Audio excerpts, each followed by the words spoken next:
In previous topic I explained about hexose sugar, है ना। Hexose sugar के बारे में पढ़ा, जिसमें ग्लूकोज और फ्रुक्टोज के open chain as well as ring structure को हमने पढ़ा। यहाँ पर हम पढ़ेंगे pentose sugar. Pentose sugar that means carbon number is 5।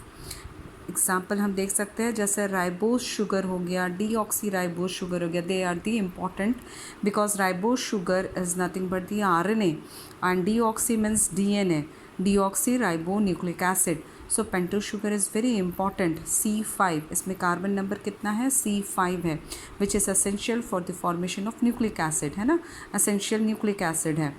तो राइबोज शुगर एग्जाम्पल है और डीऑक्सी राइबोज है, ठीक है। अगर हम इसके स्ट्रक्चर को देखते हैं, अगर हम इसके स्ट्रक्चर को बनाते हैं, इसमें 5 कार्बन है, तो 1 2 3 4 और एक्सटेंडेड 1 इज़ 5, एक्सटेंडेड 1 इज़ 5, ठीक है।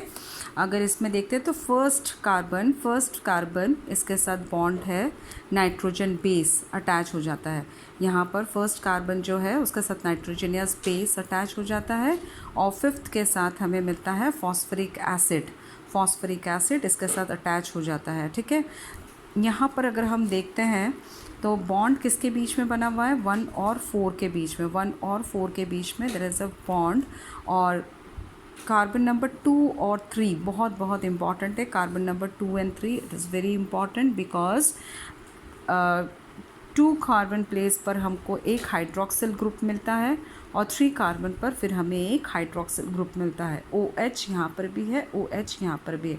So in case of ribose sugar it has 2 functional group, it has 2 functional group, है ना।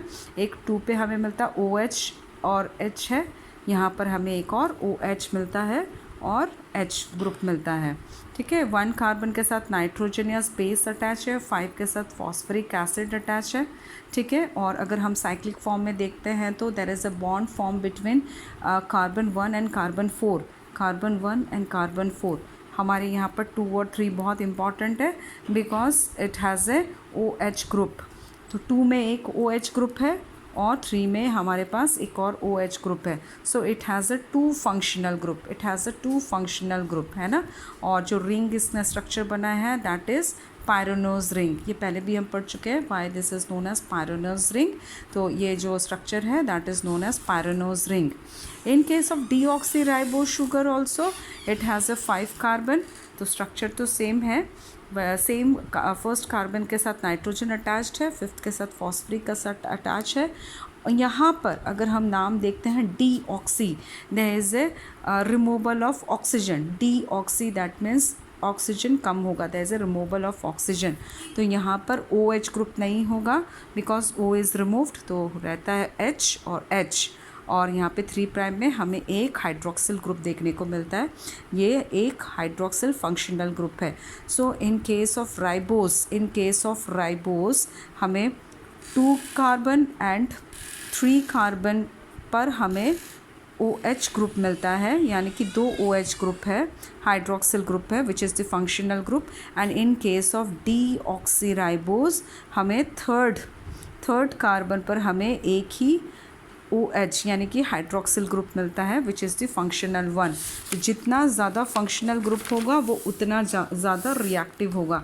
So because of that RNA is more reactive because it is less stable, है ना, because of the presence of the 2 functional group, because of the presence of the 2 functional group that is OH group।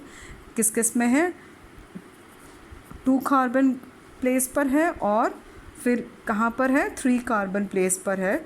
So it has a 2 functional group and because it has a more functional group as compare to the DNA, है ना, as compare to the DNA because it has only 3 carbon पर उसके पास सिर्फ एक ही hydroxyl functional group है। So it become more reactive than the DNA।